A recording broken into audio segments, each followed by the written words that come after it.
Kapag nawala na si Isa alayhi salam, ang may mga tao na babalik na naman sa kawalan ng pananampalataya. Subhanallah. Hanggang sa magpapadala sa Allah subhanahu wa ta'ala ng hangin mula sa Yemen, at lahat ng dadaanan niyang mu'min ay mamamatay. Papanaw. Dahil una, sabi ng Rasulullah, la taqumu sa'a illa ala shiraril khalq. Hindi gugunaw ang mundo maliban na lamang na ang natitirang mga nilalang dito sa mundo ay mga masasamang tao. Hindi karangalan na matira dito sa mundo dahil itong mundo wawasakin ni Allah.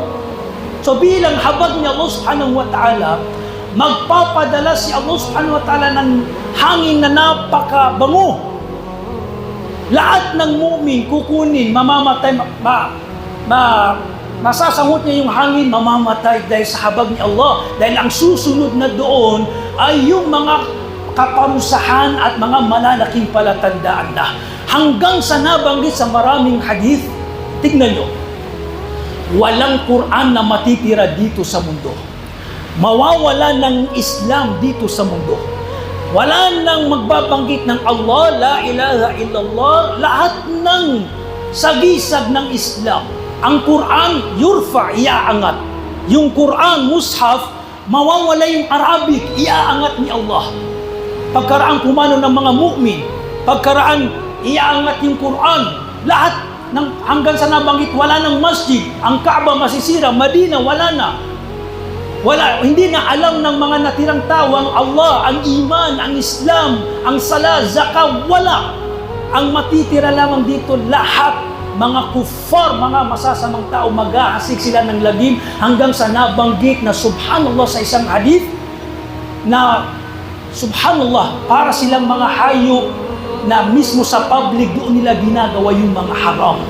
Subhanallah. Na hinahabol nila yung mga lalaki, doon sila mga fawahish, mga fahisha, mga haram na ginagawa mismo. Subhanallah, hanggang sa sabi ni Allah subhanahu wa ta'ala, akhrajna lahum dabbah. Ikaapat na palatandaan, lalabas yung isang halimaw, beast mula sa lupa. Mula sa lupa nakakausapin yung mga tao, itong mga kufar, at seselyuhan, ikaw ay kafir, wala ng iman. Tapos na. Ito na yung paggunaw ng mundo.